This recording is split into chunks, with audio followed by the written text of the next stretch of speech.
This is Drop In, Drop Out, the weekly podcast where a mix of gamers come together to talk all about video games. Tonight, we are going to be making our official predictions of who is going to win at the biggest night in gaming, the Game Awards, live from the Peacock Theater in LA. I'm your host, Patrick. Dropping in this week, the homie, Jake Twitchin. Jake, how we doing? I'm doing so well. It's good to be here, Patrick. I love to hear it. Also dropping in this week, Jerica Hanna, aka Jerka Chew. Jerica, how we doing? Phenomenal. The Red Bull is hitting. I'm ready to talk video games. And I cannot wait to try to remember games from not this year, because I thought the whole podcast is about games this year, but y'all like to throw a wrench into my brain and say, remember the games you played from years past. It's exactly right. But I'm ready. Exactly right. I'm going to try my best. I can't wait to hear what you've come up with for games you played this year, not from this year. And Santa Claus threw up in the room. It's Jordan, aka Cognitive Clips. Jordan, how you doing? You can just call me Jerk Can't Chew because of this weird jaw situation I got going on. Yeah. But otherwise, pretty good. You know. Okay. The ibuprofen's helping. So okay. Right. Folks, I have a quick question. I meant to ask this in the pre-show, and I don't want to let it go. I feel like a pint of fish food hates to see me coming. What's a Ben and Jerry's flavor that hates to see you coming, Jake? First off, Chunky Monkey when I'm feeling real fucked up because I am allergic to peanuts and tree nuts. Not like terribly, but to the point of discomfort. So I'll just start munching on that until I start to feel my throat closing up, and then I have to give it up. But when that's becoming a bit too much of a problem, I'm a big fan of more recently in like the past decade, the Americone Dream. Any knowers here? Oh yes. Yes. Yeah. When your throat starts closing up, do you break out the EpiPen or you just hope? I always have the EpiPen, but I try to stop before like it closes, you know? Like I start to feel it gets a little tight, gets a little scratchy there, and I go, okay, that's enough nuts. That's crazy. What's that movie from like the 80s, Flatliners? Jake is doing that. Where Oh, he's just yeah, like getting himself yeah, to the for brink of like anaphylaxis, and then he just backs off. It's called edging. Flatliners is the original edging. Yeah. Jordan, do you have a pint that hates to see you coming? I don't do like a ton of Ben and Jerry's, not for any reason, just like I usually find other flavors. But like when I do, that Americone Dream is really good. Tonight Dough is not bad either. Okay. You're a big Jimmy Fallon fan. You love Fallon. He's all right. Big Fallon guy. Is there a Jerica, how about you? Understand? Well, it's like his branded ice cream cone. Oh, no, but I thought like maybe Jordan was just a big fan, but there was a story there where he's not actually a fan of Jimmy Fallon himself. Maybe. I was like, I missed that episode. Should any of us be a fan of Jimmy Fallon? That's the question. Jerica, what's your favorite? It's a toss-up between, I mean, it's hard to pick, but fish food is like my number one. But after that, half-baked and just milk and cookies. Oh, yeah. I like a good cookies and cream, just simple. For sure. My real favorite is coffee Heath Bar Crunch. Ew, what a combo. God. But it's very hard to find. It's like a very rare one. It used to be just vanilla Heath Bar Crunch, and then I guess that didn't sell well enough. So they're like, what if we add coffee ice cream to it, which also is great, but it's very rare. So I just do fish food because it's everywhere all the time. I can't remember if it's Ben and Jerry's brand because I've only bought it like 3 times and it doesn't last long. There's a flavor of like a similar size thing where it's like a tiramisu situation, but like you're thinking of Jenny's, I believe, Jenny's ice cream. Perhaps. Well, like the top of it is this like kind of like hardened like ganache. That's type that of gelato. deal. That's that fancy shit, and I like it. It's smooth. I know what you're talking about.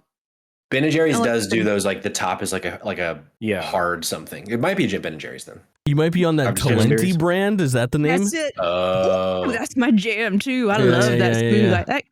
I like a good gelato. That's how they say it here. Gelato. Gelato. Gelato's good. Okay. Well, that's just if you're into it.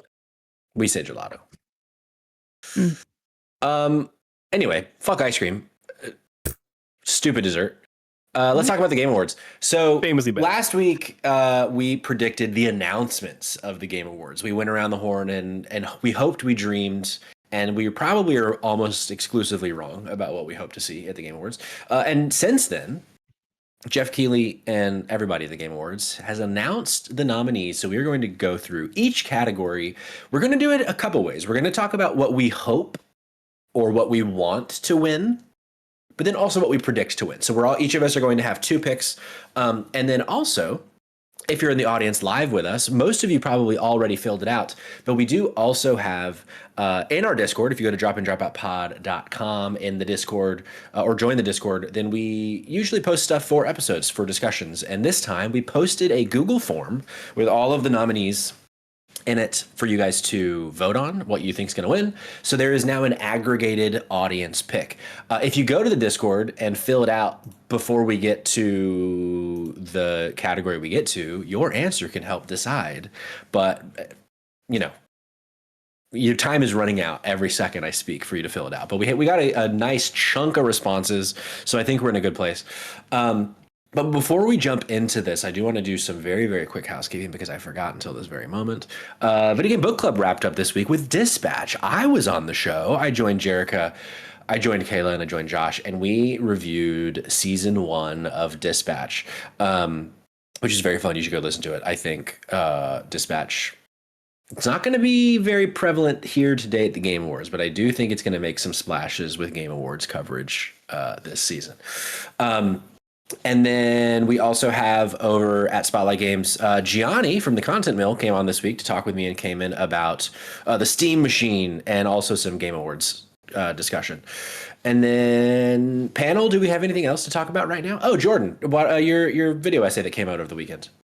Yeah. I did a little recap of the original Metro Prime trilogy for folks to, absorb as we wait for Metro Prime 4 to come out. So that's up there if you're enjoying it. Yeah.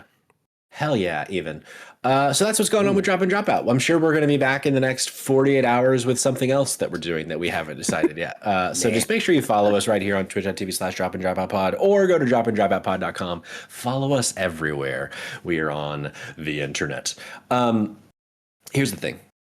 Jake, before we went live, to peel the curtain back a little bit. We're looking behind the curtain. There was a world in which you hosted this show, but now I'm hosting the show because I kicked down your door and I said, "Give me your money." And you said, "Okay, would you like anything else?" And then, yeah.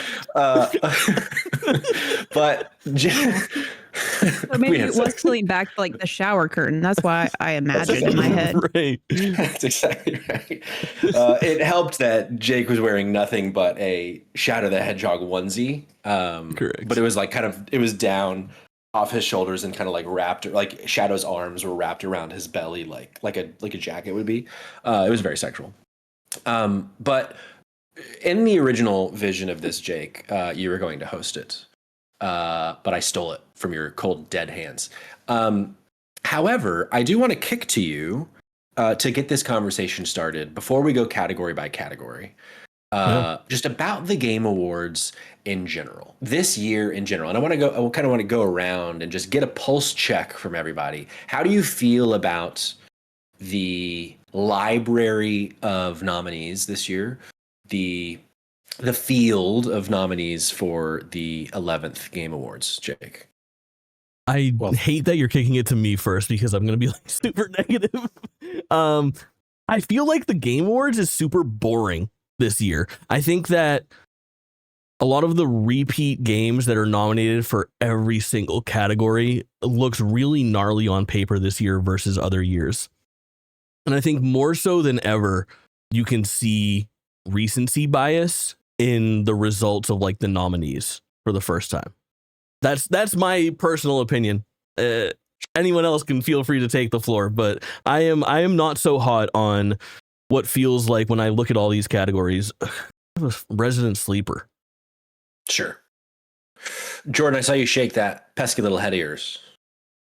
Well, Jake said my trigger phrase, which is recency bias. Sure. That's what that was about. Yeah. But that's another story. Sure. How are you feeling about the nominees, though? And also, as a second question, actually, answer the first question, then I have a follow-up question. Sure. I feel pretty good about it overall. There were a couple of pretty glaring snubs, I thought, in certain categories. I don't know if we wanted to cover those tonight or if I should just go ahead and drop those now. We can but, talk like, about them when we get to the categories. Yeah, that's kind of what I figured. So I was going to hold off. But overall, like, pretty good.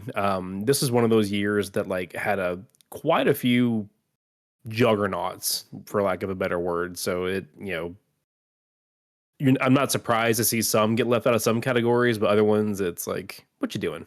Sure. What are y'all thinking? For sure. Follow-up question. I know you did a whole video essay back in the day about recency bias in Game Awards shows. Have you looked at this season of the Game Awards nominations and looked at calendar to see like if more of them are from the second half versus the first half? Not just yet, but that's a great idea for me to do. I would love to do that. Thanks. Because I agree with Jake in that it does, obviously, like Expedition 33, beginning of the year, that has the most nominations. But I do feel like games that came out more recent, like a Yote, as an example, with so many nominations, which we'll get to, is interesting. Well, to that, like the part 2 of that 2-part series there, it's not a series, it's a 2-part or whatever. The big thing a lot of times with the award season is the sequels. Sure. So like the other big names that maybe came out later this year, we had Silksong, we had Hades 2, we had Yote. The all 3 came out, in the back half, like September and later. So I think that sequels are kind of their own beast, and I do think that we see a lot of sequels this year in the nominations that maybe it took spots that other games could have taken if they weren't present. I don't know.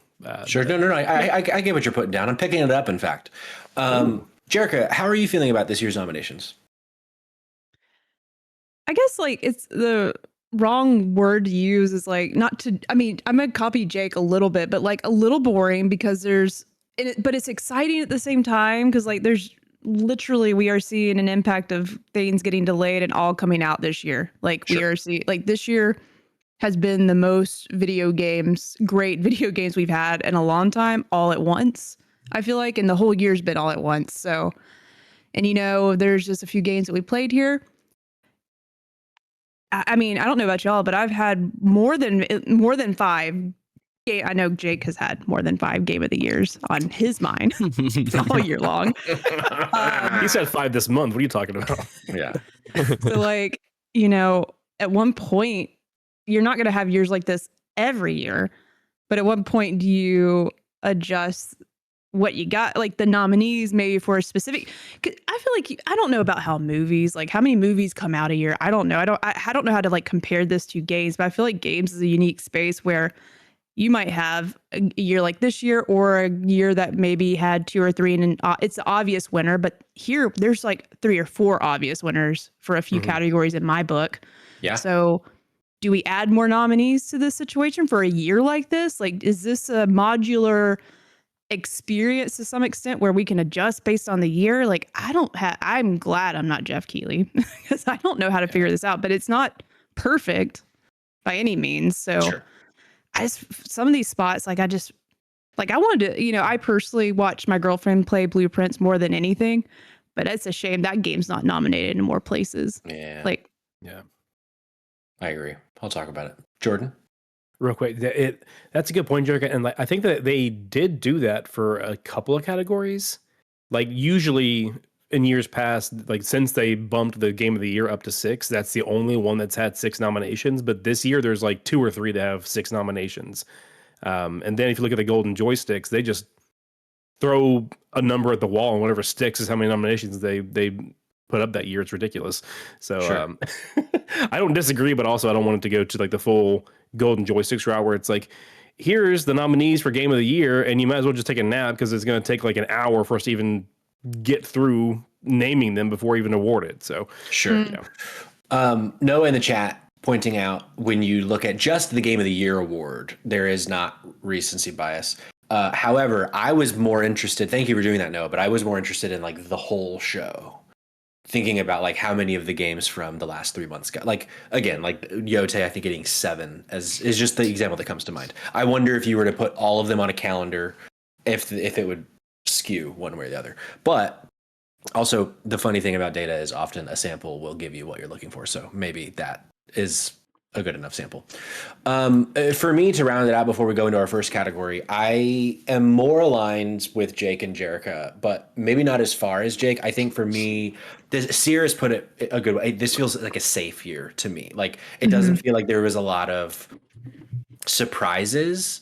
In fact, I feel like the only thing that's a surprise is how few games are nominated. In that, like, I feel like there are several games that didn't get one, which, we'll talk about a few of those.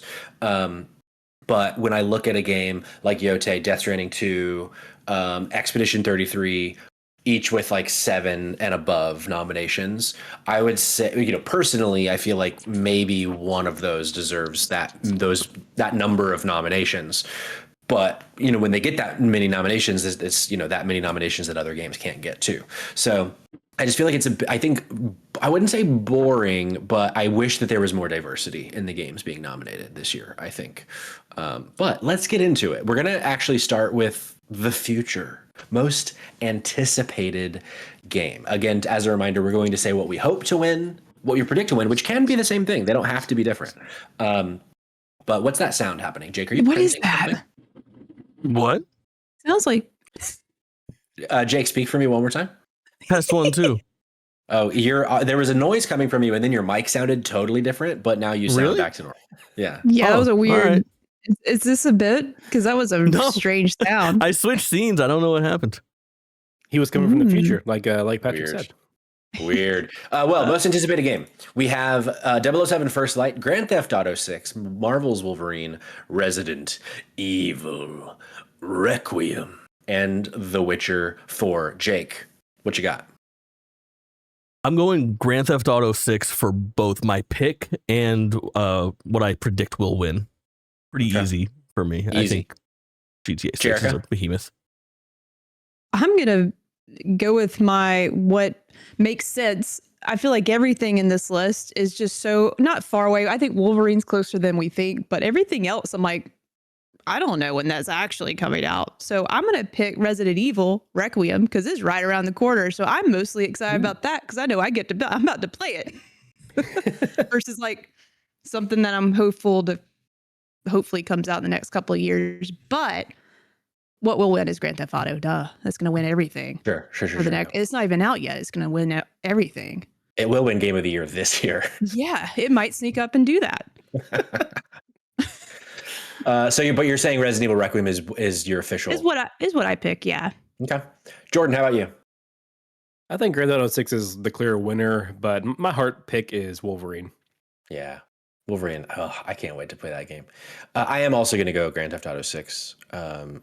Although I'm very interested in 007 First Light. Especially Jake. After today's Aston Martin trailer. Now that was pretty car cool. reveal. The Aston Martin reveal is pretty incredible, wouldn't you say? I would say seeing an Aston Martin in 007 makes me very excited for 007 First Light. We're in their little content creator thing, and I think I'm going to make that a clip so we can get points for that. Do it. Please do. Yeah. Okay. We all went just then? Yeah, we did. But you know what I almost forgot was the audience for the very first question. We got 2 more responses since we started. The audience is also going GTA 6 with 57% of the vote as most anticipated game. Very good, audience. You did very, very well. Next category, best adaptation. We have a Minecraft movie from Legendary Pictures, Mojang, and Warner Brothers. I'm not going to do that. Devil May Cry, Splinter Cell, Deathwatch, The Last of Us Season 2, and Until Dawn. Jake, what you got? My pick is Last of Us Season 2, even though I'm not that hot on that season compared to the first one, but I also don't really have too much of a horse in the race here. My prediction does differ this time. I think the Minecraft movie takes it. Interesting. You think the Minecraft movie actually wins?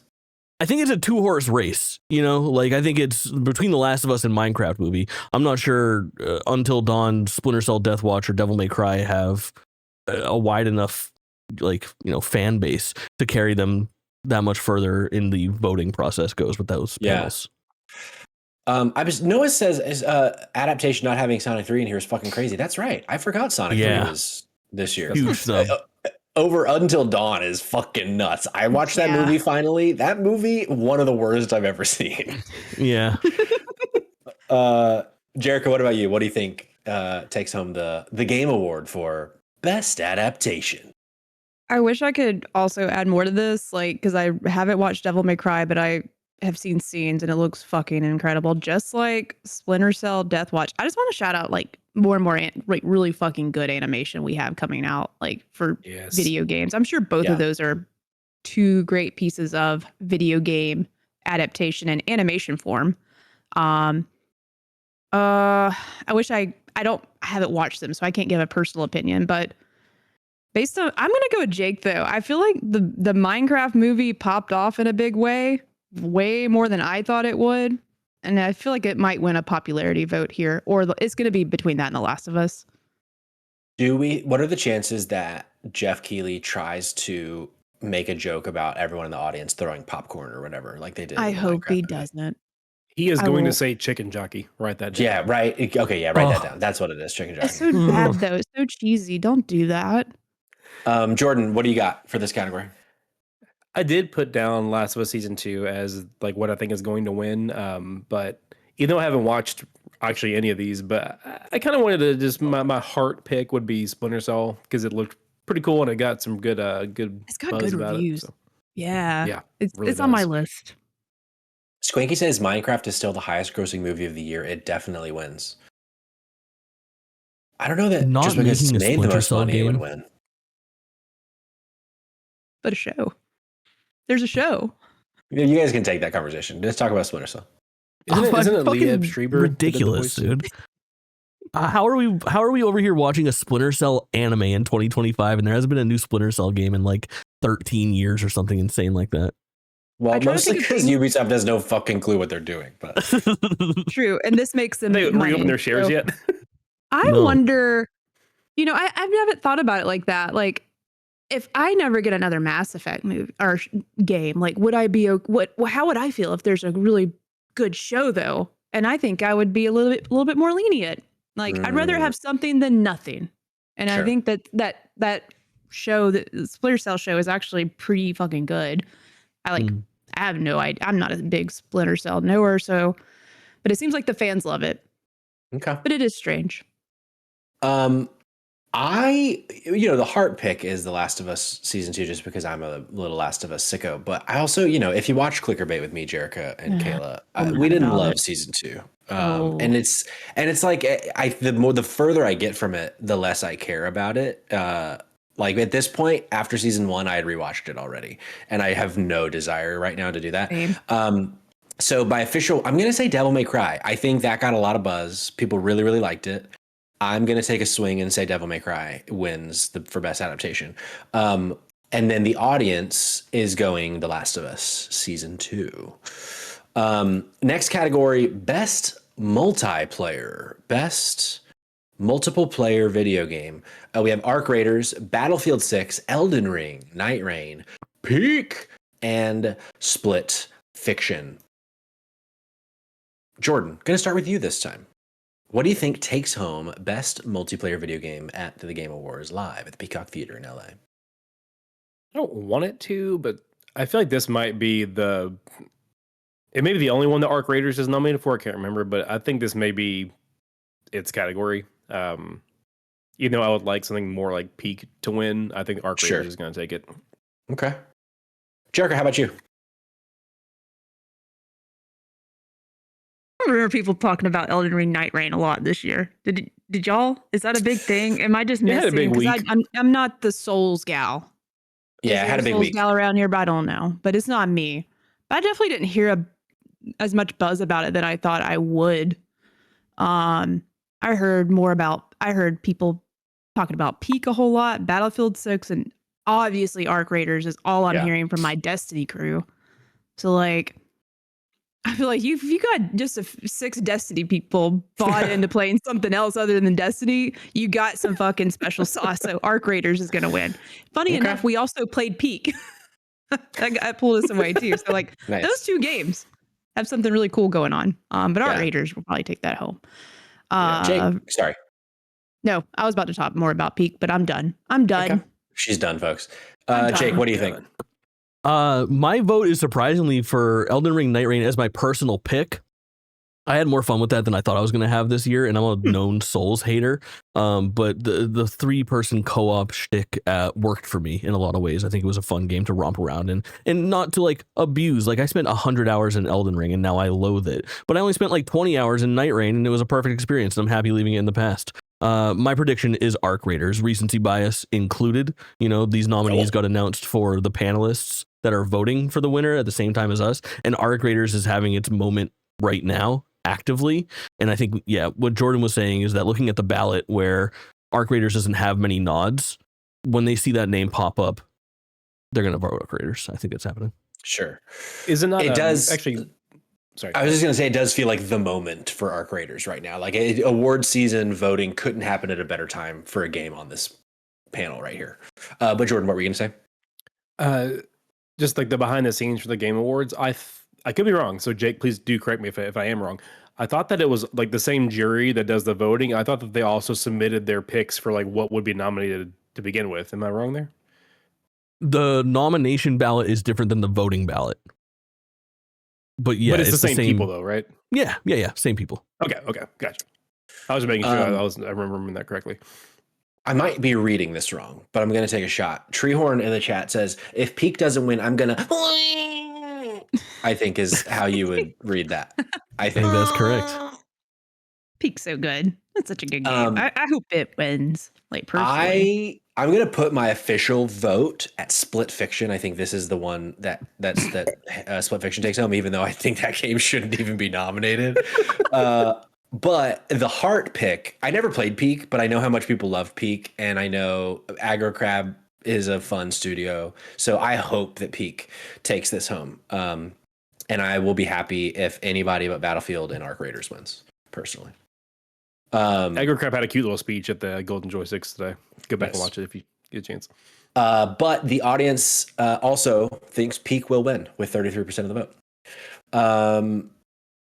So there you go. So Noah in the chat says Split Fiction, more like split my fucking cock in 2 pieces. That's Jesus Christ. Exactly I right. feel like before we just move on though, like I feel like it's always a very common, like it's a FPS like that's here in this category that's winning. So it would normally, am I wrong? Like I just wonder what's been winning in the past in this category. I just think it's always something not too surprising, Call of Duty, whatever. So it'd be really cool to like Peak to actually win here. So I feel like that's a unique kind of game that's Split Fiction too, but I think that would be really cool if they win. Yeah, multiplayer last year was Helldivers 2. And not saying that didn't deserve it, but it also fits the mold of what we normally see here. So yeah, Baldur's Gate 3 the year before. So definitely the last 2 years have been a bit different, but I do feel like normally it would be something like a Blackout. Also, why would Noah say split my cock when Split Diction is right there? That's a great question. That is a great question. Next up, best sports and racing game. The nominees are EA Sports FC 26, F1 25, Mario Kart World Rematch, and Sonic Racing Cross Worlds. I'm going to start with the audience. The audience thinks Mario Kart World is going to win. Jericho, what do you think? I have no clue here. I'm not even going to give an opinion. I didn't race a lot this year. I didn't play Sonic as much as I wanted to, but I had way more fun with it. I will say, just maybe y'all can help me make my decision, but I did not have a great time in Mario Kart. I thought it was boring. I don't think it'll win. I don't think it brought the sauce like it should have. Why am I saying sauce so much? I must need to dip a nugget in something. It's a sauce like, I fear. I don't do the realistic games. Which one's in here this year? Like realistic sim games. Sorry, I don't have the list readily. And I see.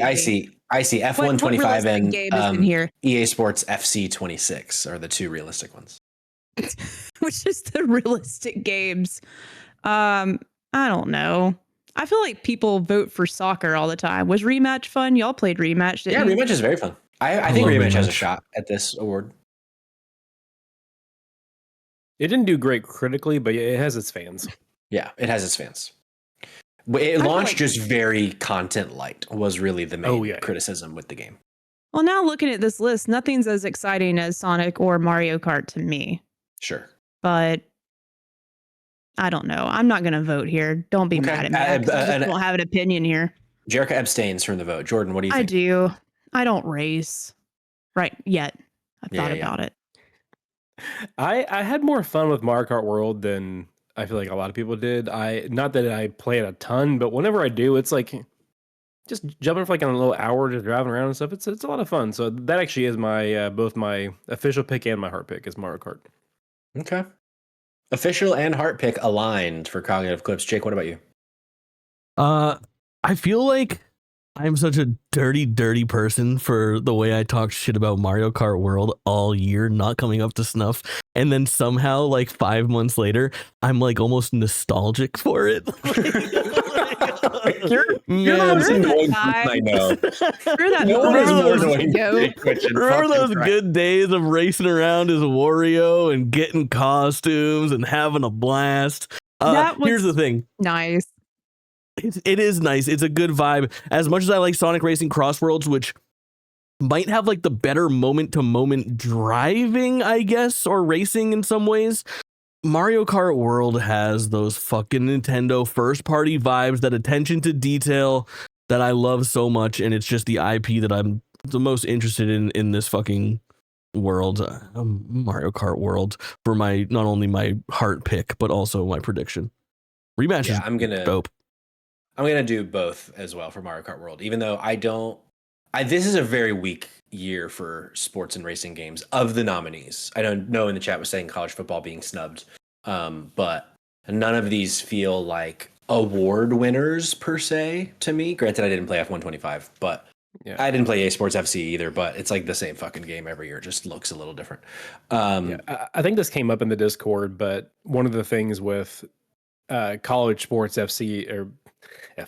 college football, whatever, is that like the nomination, the jury for nominees is like worldwide, and we're the only country that really cares about American football. So that probably lends itself to unfortunately, because I've heard good things about it. So okay, moving on to Best Sim / Strategy. The nominees are Final Fantasy Tactics, The Ivalice Chronicles, Jurassic World Evolution 3, Sid Meier's Civilization 7, that's 7, Kayla, in the chat, VII, Tempest Rising, The Altars, and 2 Point Museum. Jerica, what do you think takes home Best Sim / Strategy? The Altars, hands down. Okay. I think that takes it home. Jerica says The Altars. Jordan, what say you? I do think that Altars is going to take it home. I think that heart pick wise, the one that I'm most interested in trying at the whole list is Final Fantasy Tactics. I never got around to it, but I've heard a lot of things about the Altars too. So I think it has a real good shot, especially with how unique it is and the performances from Alex Jordan and all that. So yeah. Jacob, what do you think? Final Fantasy Tactics for both heart pick. I like 2 Point Museum as well. I just didn't stick with it as much as I did Final Fantasy Tactics, and I think it's too strong of a game, even though it's a remake. Yeah, Kayla's gonna murder you tonight in your sleep. You were worried about Patrick showing up in your shower earlier. Well, Kayla is gonna show up underneath your sheets, just stab you. With a bone. 2 Point Museum is my heart pick. I would love for 2 Point to get some love here. What a fun game. But the brain pick, High Score Weekly put it very nicely in the chat, says FF Tactics is insane to be put in here because it's a masterpiece. It's like, that's my question for the jury is, are you going to vote for Final Fantasy Tactics knowing that it is like one of the most renowned, celebrated, highest critically like loved game of all time? Like one of them, it's in the short list of games that people just fucking adore, even though it's just a remake of that. And, there's the whole remake conversation for game awards. I don't think that they shouldn't be nominated, but I do wonder if people will consider that and throw it to something like The Altars took a lot of the industry by storm this year, but I hope 2 Point gets it. But I am going to officially predict Final Fantasy Tactics, The Ivalice Chronicles. I didn't play. What's Tempest Rising? I remember hearing it, but I never played. Did anybody else play that? Because I wanted to know. Jake, did you play it? Like, you got a secret over there. What Tempest Rising is? No idea. Was Kojima involved? Why is it on the list? Why did Keighley put it there? It's a Kojima like. The audience chooses The Altars. for winner of Best Sim / Strategy. Next up, Best Family Game. Who up family shit right now? We got Donkey Kong Bonanza, Lego Party, Lego Voyagers, Mario Kart World, Sonic Racing Cross Worlds, and Split Fiction.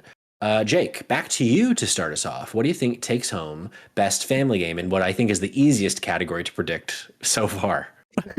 Finally, a fucking interesting category, though. You know, it's good nominees this time around. Donkey Kong Bonanza.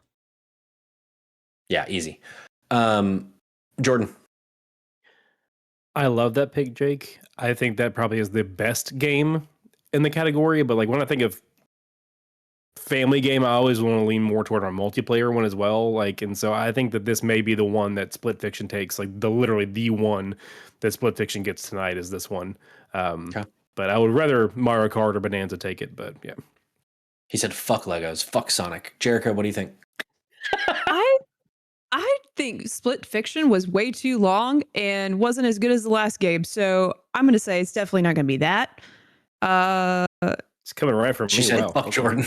Yeah. Now that I'm thinking about it, I'm mad that game was so long. Me and Audrey still didn't beat it. It's so long. I want to play Lego Voyagers really bad. It looks really cute, but nothing's going to beat. I mean, it's going to come down to Mario Kart World and Donkey Kong.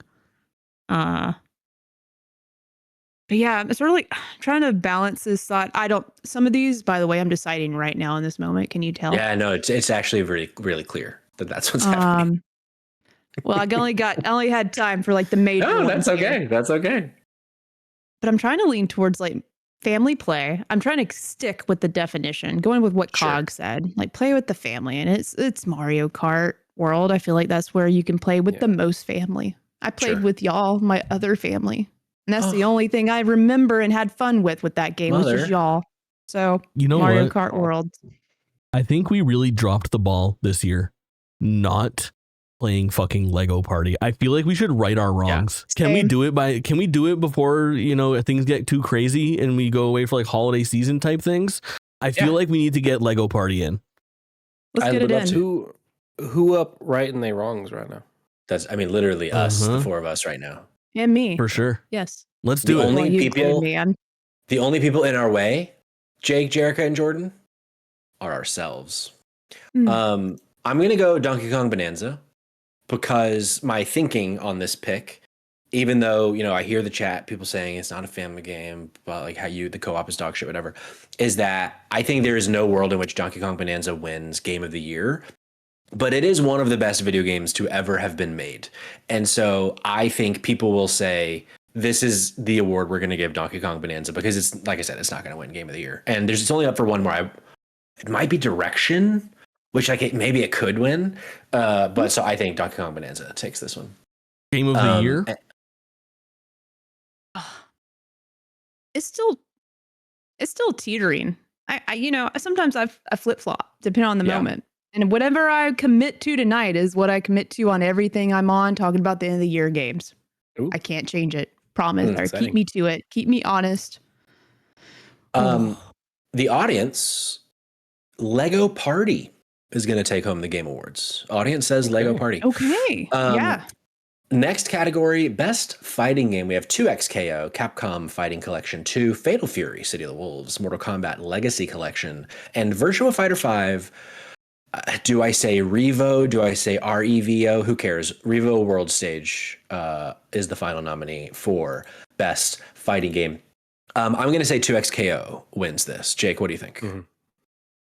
I am actually going to guess Mortal Kombat Legacy Collection because I always beat the drum of like who is voting for this, and it's like video game industry fucking knowers. You know what I mean? It's like GameSpot and these like outlets that understand the video game industry, and I think a lot of them have a lot of respect for Digital Eclipse, and it's the one here that's just not a straightforward fighting game. It is a collection of fighting games, and that documentary is so fucking good, and this game is so rad. But I know that technically as a fighting game, it's an absolute nightmare too. There's all sorts of input lag and emulation issues, so I don't know how people will figure that in. But part of me thinks that's going to be the fucking secret champion here. Mortal Kombat Legacy Collection. Hell yeah. You seen Jordan, what do you Chun-Li in think? Fatal Fury? In my dreams. Forgot about that. It's unfucking believable. Okay. Yeah. Isn't she thick? Like, is that You'll Huh? never believe this. Those thighs. Oh. She is. Jordan, what do you think wins? I think 2XKO. Yeah. I agree with you on that. I think that it, between League fans and then just Arcane having its big moments like 2 seasons in a row, I think people are pretty hyped for it. So I think it has a chance. Yeah. How about you, Jericho? I'm also in agreement. I'm not just like racing. I don't do a lot of fighting games either, but I've dabbled and I played 2XKO, and for someone that's not really all in on fighting games, and I'm like a little intimidated, to be honest, it was a lot easier to jump in, and I won a Nice. few rounds. I was really impressed, and I want to get back to it. And I think that's pretty cool obviously it's Riot that got the funds, but I think it's cool that they stepped outside of their wheelhouse of League, because I love Arcade so much, and give me something else in this space and with your IP that's not this shitty top down cesspool of Sure. hate. Give me another game with these awesome characters and stories. So it's still a fighting game. It's not what I really want, but it's not a bad fighting game. It's pretty cool. Okay. There you go. Easy. The audience aligned with us. 2XKO ran away with this one. Mortal Kombat Legacy Collection got a couple votes. Capcom got one. But 2XKO. Jake, what are you doing over there to make Cog laugh, huh? Oh, I put Chun-Li on the screen for our video VOD watchers. Oh, I see. You're just like slowly dragging her across the screen. Nice. Next category, best RPG. That's not a rocket-propelled grenade, folks. That is role-playing video game. We have Avowed, Clair Obscure Expedition 33, Kingdom Come, Deliverance 2, Monster Hunter Wilds, and The Outer Worlds. How weird that The Outer Worlds is in another year with like a big game with Wilds in it.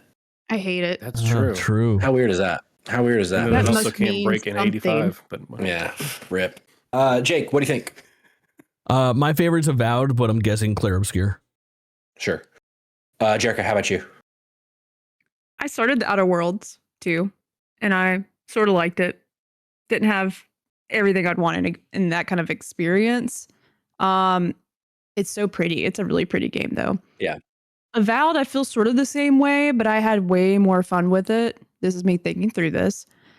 Why have I not played Kingdom Come Deliverance 2? It is I think you might apparently hate really that game. fucking good. And people It's- say I'll either love it or hate it. And I love when something's that divisive. Like you either love it or hate it. And I really before the end of the year, luckily the game of the year is a little bit easier than this situation. I feel like I can't give this category a chance until I play that game. But Sure. because I feel like if it's going to win somewhere, it might win here. I agree. I'm going to give you my PlayStation login, and just a time I'm not playing my PlayStation, you can play. Because I spent $70 on this game and played it like yes, it's expensive. 5 hours, still. and I'm probably never going to play it again. And I would like for someone to get value out of it.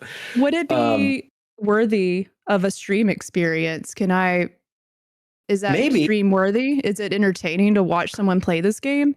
So I've watched a bunch of that game just throughout a random streams, and I actually think it's halfway decent to watch and to play with an audience of people that might know and be able to help you, because it's a kind of like weird learning curve, intricate. This game doesn't play like any other game type situations. So when you're doing those opening hours, if you can have somebody in chat that kind of knows what's going on to point you in the right direction, if you have a question, I think it could be beneficial.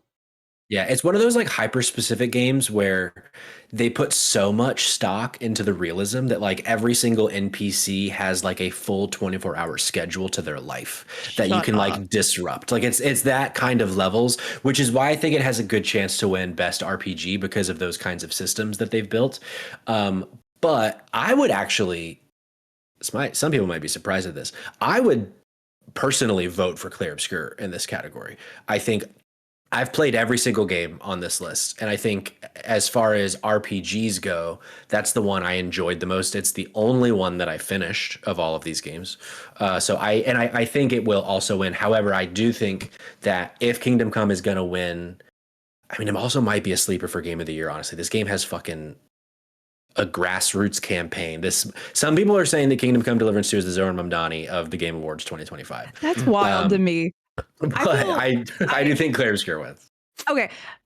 Based on what you told me, I feel a little bit more comfortable just saying, yeah, Claire Obscure. I don't feel as guilty, like, leading into, like, I don't feel right if I haven't played this game for best RPG. Game of the Year, it's a different story. But here, I was like, this sucks. I actually have not played that. But Sure. Yeah, Claire Obscure will probably win here, too. Claire Obscure does have the audience vote with 57%. I'm surprised it's only 57, honestly, but Kingdom Come got a few votes. I feel definitely more comfortable now the audience has our backs too. Yeah. Jordan? I think I did try Avowed. I think I got like an hour deep. It was pretty cool. And I've got the inside knowledge on Phil's video that he's working on about Avowed. Incredible. Like the way that he breaks things down, like from the game's world and lore and stuff. It's really intricate. But yeah, for me, it's Expedition 33. Okay. Next category, best action/adventure. For the best action adventure game combining combat with traversal and puzzle solving. This is Death Stranding 2 on the Beach, Ghost of Yotei, Hollow Knight Silksong, Indiana Jones and the Great Circle, and Split Fiction. The audience, let's start with the audience for this one. They have Ghost of Yotei winning with nearly 50% of the vote, 47% of the vote. They picked Yotei. Silksong with 1 vote from the audience winning this category. Jake, what do you think? I think it's going to Death Stranding 2, but my individual pick is Indiana Jones. I do want to I'm going to bring it up one more time. I don't even know if it's nominated for anything else, but Indiana Jones for me was like my 3rd or 4th favorite game last year. I didn't love the DLC that came out this year, but my actual experience with that base game was fucking phenomenal. I love Indiana Jones, and I'm glad at least got a nod here, which is nice. Yeah. But Death Stranding, sure. I feel like this is Death Stranding's chance to take it, because I don't think Death Stranding has a shot at Game of the Year. I don't think this is Death Stranding's chance category, by the way. Really? Incorrect. I think Silksong wins this category. My pick personally is Yotei. I just saw it intercepted. I'm so sorry, Jake. Oh, I love the interception. But I think Ghost of Yotei is my personal pick. Like the combination of all these and the level of Jericho puzzles, and just the fact that I picked Yotei is my jam. It's pretty much Power Wash Simulator 2 and Yotei for me on it with the nice beverage when I'm trying to relax. Both games really incredible. Power Wash Simulator not here at all. Really disappointed. Yeah, that's it. That's a snub. Jericho, truly. What if I said that you're the Sauce Gardner of Drop In, Drop Out? Does that mean anything to you? Yeah, that's what I've been called in multiple lives, actually. Maybe that's why I say Sauce so much. He's a cornerback for the New York Jets. I thought that was so he intercepts the ball all the time. Well, not all the time, but you've been saying Sauce all this time. You're talking about interceptions. Sauce. It felt okay. Right. Sauce Gardner. I'm a football player. I got the 2 football fans in the chat with that one. Yeah. Jordan, what about you? What are you thinking here? I'm thinking Silksong takes this one, but my heart pick, just because of folks like Jake, was Indiana Jones. Partially because I heard so many good things about it, and partially because I just don't want Silksong to win anything. Sorry. Oh, sorry. Jericho. I forgot to sort of defend my reasoning for why I intercepted the ball from Jake. Oh, sure. Go ahead, Sauce. Wait, interception. Is it because you think director for Death Stranding? Yes. But the interceptor. But it's an interception inception, folks. Write that down. And I was sort of feeling the same way until I read this again, like earlier today, and it was like traversal and puzzle solving. Puzzle solving, sort of, and then traversal, sort of, and which is pretty great. It's strange to say because Death Stranding is all about walking up hills and mountains, wherever. But I just think that Silksong does all of those things way better than Death Stranding does. Like truly, and people might hate me for that, and I don't care. Why is there all so much hate for Silksong? I suck at it, but I don't hate it. Where's the hate? Only one person it does a lot of voted things from our community for it. I think the biggest puzzle in Silksong is they ask themselves how difficult they can make it without making it actually more interesting. And that's where it stopped. I'm about to call Audrey over here because I've watched her play. She's gotten to Act 3, and it's been really mesmerizing to watch what she's having to do. And if she can do it, and I'm not saying anyone can do it, but she's pretty persistent. Is Silksong the best action adventure game of the year, Audrey? She can't remember the list, so no answer there right now. Okay. She said, yeah. I think I'd like to say, I think if Jerica is the Sauce Gardner of drop and drop out, because Jake just got an interception too. I think it makes sense if we think about the hair situation. Jake, the Troy Polamalu of drop and drop out. Right. Is that a football player too? I understand that. He was on the cover of a Very Madden. long, luscious hair. Yeah. Very good.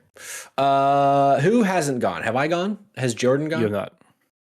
I just went. I don't think you went. I don't think I did either. The audience says Ghost of Yote, which I already said. I think I'm gonna go. This one I just kind of forgot about. I don't think Indiana Jones. I think I'm gonna take another swing at Split Fiction getting another win here because the industry seems to just be fucking obsessed with Split Fiction for some reason. And Joseph Bear. I think that's very smart of you. You're not wrong. Thank you.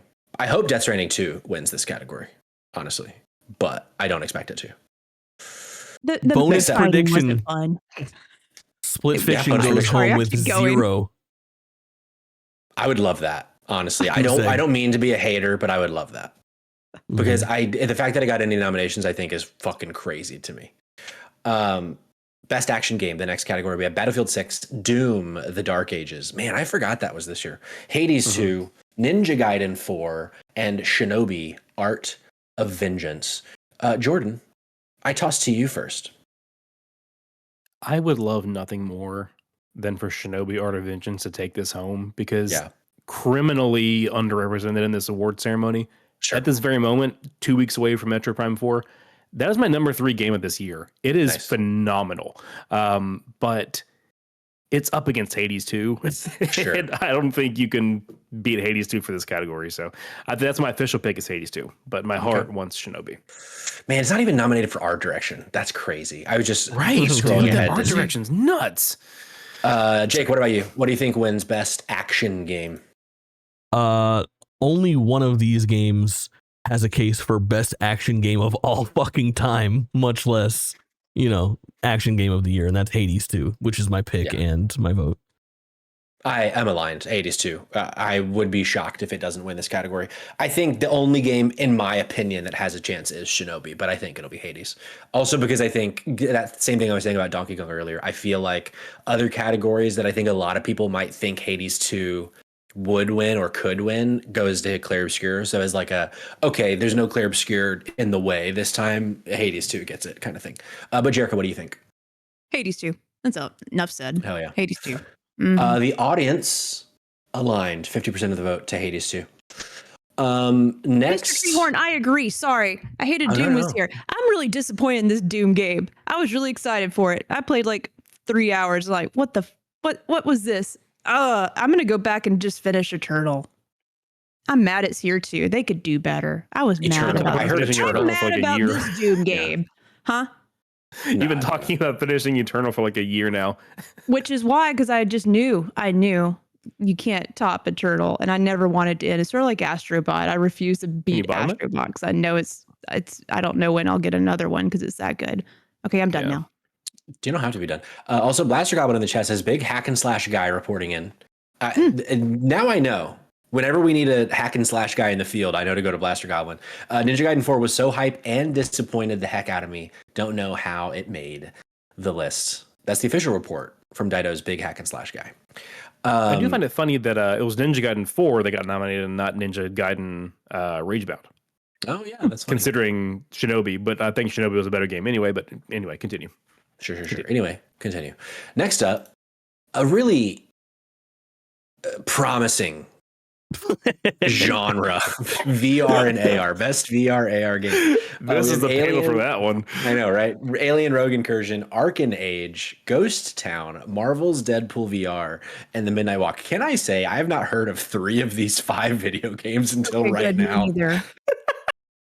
Jake, So have you I'm played any of these VR titles? No, I don't play VR. I fucking have a life. I'm just gonna say the Midnight Wow. Walk, and I have no basis on Yeah, whether that's a good choice or not.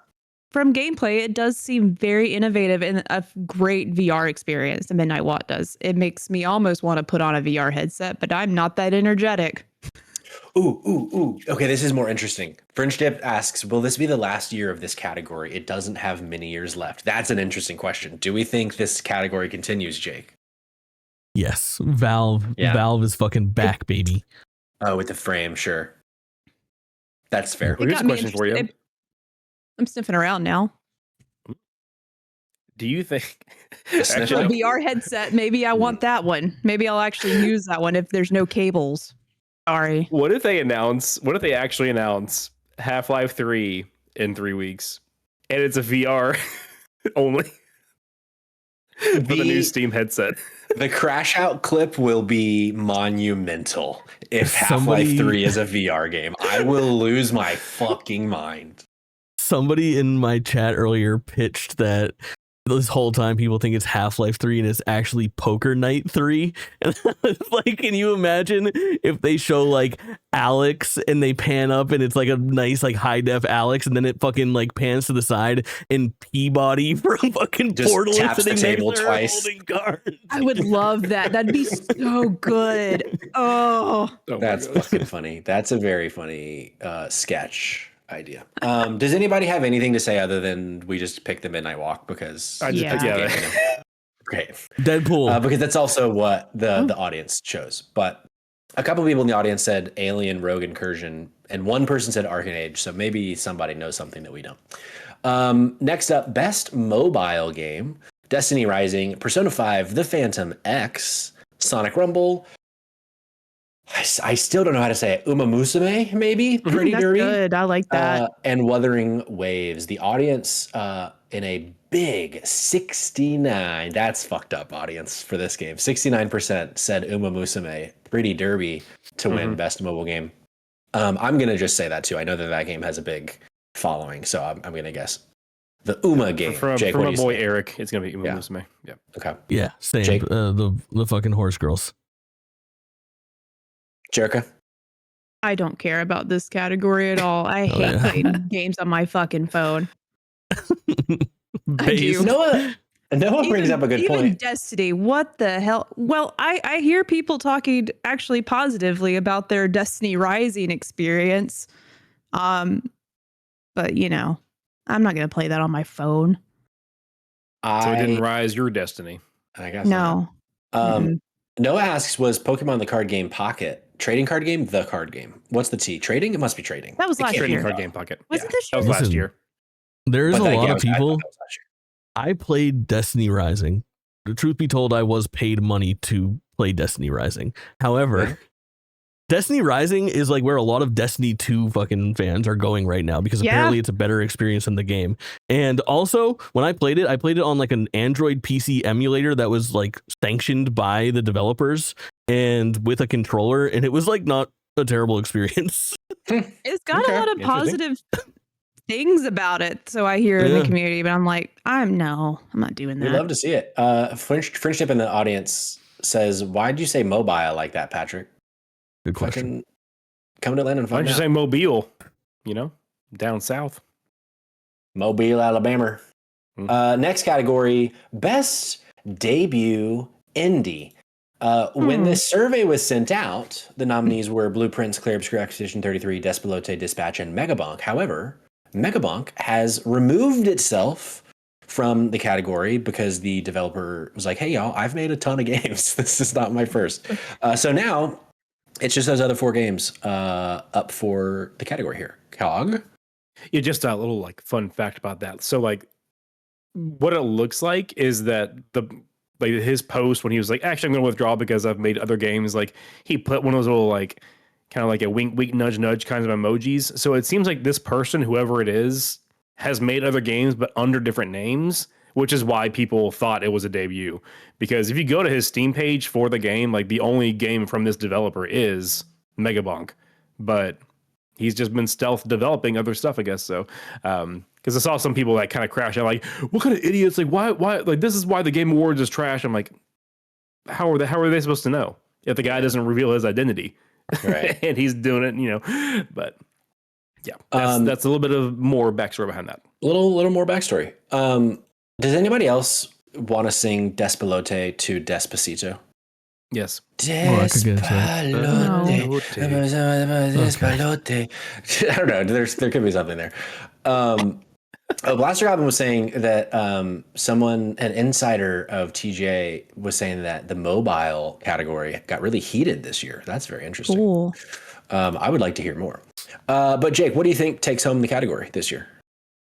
I think it's going to go to Clair Obscur Expedition 33. I wish it would go to Blueprints, which is absolute banger. And some follow up on Megabunk, which is very funny. His name that he developed under is Vedinad, but apparently he has other games published under Danny Dev, which is Vedinad just spelled backwards, and nobody ever fucking noticed until now. And also, my favorite fact from this entire fucking thing is that when he did the tweet, which also from a marketing standpoint, this guy fucking rules. Like, that is the smartest. You're gonna lose this category for sure if you back out and make a tweet about it. You got Keighley tweeting about you specifically. You had your 48 hours of people talking about Megabonk at the Game Awards, way more than any other opportunity to talk about Megabonk at the Game Awards. And in his tweet announcement, he signs it off with, by the way, new expansion coming from Megabonk soon, and then signs it John Megabonk, which fucking John rules. Megabonk is very funny. Very fucking funny. The audience for Best Debut Indie, 64% said Clair Obscur Expedition 33. Jordan, where's your head at for this category? That's where it is. Yeah. Yeah, it is where it is. Jerica, how about you? I mean, we just came off of Dispatch, but this is a tough one. fucking Obviously, Clair Obscur is going to win. I wish they would have came out and said, "Yeah, we know we're hot shit. Can you remove us from this category? Give someone else a chance." I would have, but I don't know if they could actually do that. Well, I mean, the Mega Bonk Donk did it, so I'm giving him another name. John Obscur easily could have dropped out as well. But at the same time, y'all, it is an indie game. Clair Obscur is an indie game, so it's a debut indie game, so it wins here. But shit, Blueprints, Dispatch, also great debut indie games. Yeah. But the heart pick for me, I really hope Blueprints wins here. I think it might be the only category it has a chance, but also shout out to Dispatch. Like, that game fucking rules. And I do wonder if, I don't know when the votes are like due, but when nominations were sent in, the whole season wasn't out, but now it is. So I do wonder if like that gets a push because of how much everyone is loving finishing Dispatch now that all 8 episodes are out. But the brain says Clair Obscur Expedition 33, but I really do hope that Blueprints sneaks one out in this category. That'd be pretty cool. Yeah. But next category, Best Independent Game. These are games that could be a debut or could not be a debut. The nominees are Absolem, Ball Pit, Blueprints, Clair Obscur Expedition 33, Hades 2, and Hollow Knight Silk Song. Jake, what you think? Just a real quick elaboration on the last topic and this topic is like, I feel like Clair Obscur is starting to blur the line of what is indie and what is not. I mean, I know that Sandfall, it's their first game as a group, but they've all had video game industry. That's not that novel. I would argue that it's Kepler and the funding that they got for that game that maybe makes it a little crazier. Kepler's got a pretty nice roster of games they put out in the last 2 or 3 years. There's a lot of money coming in. Man, it is tough to compare. Like, that's probably game's probably got like a $20 million budget, and that's not a lot by game standards for a game that's this big, but that's fucking a ton where like we've had indie games that are developed by a single person over the course of 7 years. You know what I mean? Like Balatro and shit like that. So it's a tough look. I don't know how to differentiate it better, and I guess it does technically on paper qualify, but something about it does feel wrong in a lot of ways. We start asking, how much money did you have to get this thing going? And like, my counter to that would be like, I mean, Hades 2 is from like one of the biggest, most prolific, indie studios in Supergiant, and apparently the first Hollow Knight sold 15 million copies from a team of only 3, quote unquote. So like, again, where is that line going to be? Because like, surely So- Supergiant wasn't, eating table scraps, and it was on early access for like, I'll what, push 14 back. months or so? Yeah. So I'll push back a little bit on that just because Supergiant published and developed the game, and the funding is not from a bigger company that has come in to inject it with money so that they can get better voice acting and better opportunities and a bigger marketing push and things like that. That's fair. Yeah. That's totally fair. Yeah, the That's what I cover of it all expect- is, I expect- it is a bit, strange. That is to say, my vote is for Expedition 33. Yeah, sure. Well, listen, I think we need to personally a category- Hades, but add this to our innies because I think this would be a fun category to have. Would be like from nothing to something. I need someone that came from nothing and made something real cool. That's what I Well, we all category came I from nothing, want. Jericho. It came from nothing and made We all something. did. A Think lot, about it. yeah. That's the Hmm. tagline to that. Have y'all played Absalom? I've not yet. No. That shit fucking rocks. Me and Audrey play that a lot in the night, at night, in the night. Thing's so fucking fun. I A lot do. better than I thought. Sorry. If you like playing, like it immediately. I haven't played a game like side scrolling up and down. I don't know what that's actually called, but it reminds me of playing Ninja Turtles in the arcade, eating Side-scrolling? pizza. And it is a roguelite that you can couch co-op with. Obviously, play online too, and it is really fun. The art design's really good. The combat's great. Like I was really surprised, like how good that game is. Yeah. So it's like sneaking up there. It's like a heart pick for me in this category because out of all these games, what I've had the most fun playing was Clair Obscur and Absalom. So I need to but try Clair it. Obscur is gonna win. Yeah, I know this sounds bad, but like this kind of goes back to what we were saying with the action category, where it's like, really, you're gonna have Hades 2 in that category. Then like, why do you even have 4 other games? Like, it's Hades 2. But like, I'm looking at the eShop and I'm like, man, Absalom looks really cool. I like the art style. Like these devs are pretty cool. But for only $5 more, I could get Hades 2. So why would I not? can You know what I play- mean? So like that's kind of where I landed. But I do want to try it at some point. But You can't play on the couch with Mikog and with Hades 2, or can you? Can Yeah, you play on on the the Switch, you couch? can. I've Like, played. two-player? Oh, not on the That's not couch. co-op. No, not co-op. Hey, I thought you meant dude, just I was like, physically wait. on the couch. No, not physically. We're both physically on the couch, but we're also playing with two characters. Like I it's see. it's fun. We're doing it. Like I don't think I've ever played a roguelike game where I can play with two people. Like me Yeah. personally, that like just hit. It is as pretty good as novel, this yeah. one. Yeah. Noah is saying, I'm so lukewarm on Hades 2 and you guys are crazy. I've never been more shocked at an L take from Noah than to say, like, I don't understand the hype for Hades 2, I think is fucking crazy. Like, what game did you play to not understand the hype of Hades 2? It's better than the first game in every fucking possible way, and that game was like everybody's favorite game of that year. However, for this category, I think it's most likely going to be Clair Obscur, but I hope that this goes to Hades 2. Personally, that would be my vote if I could just flick at a wrist and make a decision. But it's probably going to be I'm Clair going to Obscur. shock you because this actually, Hades 2 actually is my official vote for this category. Yeah? I think again, like partly because of what Jake's saying, because like these lines really do get blurred a lot lately with like, okay, you're calling Mint Rocket indie when they're not actually indie, even they say they're not indie, and then technically Sandfall is indie, but they have the indie publisher injecting the funds and all this, so that just blurs things. But then Hades 2 is just like you said, just straight up like the self-published, like they're a known quantity, yes, but I think Hades 2 has a real shot at it. It's an excellent game from what I've played of it so far. So that actually is my official pick for this category. Nice. is Hades 2. I could see this like what we've said for other categories. We're like, okay, Clair Obscur is going to win Game of the Year. Maybe this other game wins this category type thing for sure. Because there's certainly a decade of precedence for that kind of voting of games not just doing a full sweep. What's up, Jake? Sklanky Drinkers in the chat says Coal Mines and Noah finally joining forces to have the worst opinion in internet history. Yeah, I fear Squanky with the huge W on that one. Next category. Thanks for subscribing. We love you guys. I think? Oh yeah, no, I did say Clair Obscur. We got the audience vote there. Best community support is the next game, and the next nominee, the next award. Fucking Christ. The nominees for best community support: Baldur's Gate 3, Final Fantasy 14, Fortnite, Helldivers 2, and No Man's Sky. The audience, with 38.5% of the vote, said No Man's Sky. Jake, what do you think?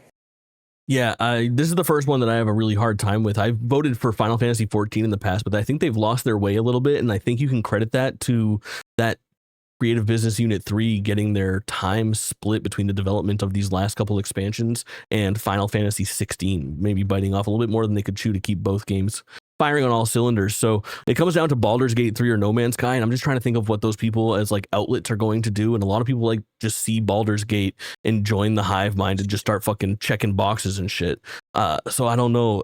I think I want to give it to No Man's Sky, and my guess is going to be fucking Baldur's Gate 3. Okay. We are aligned, as Patrick would say on that one. We have alignment. And they're I will say though, I don't know if you all kept up with this or heard about this. It's pretty recent, like within the past month, I want to say that not only is Baldur's Gate 3 just like wildly popular hive mind situation, which is ironic because I think that's the plot of the game, right?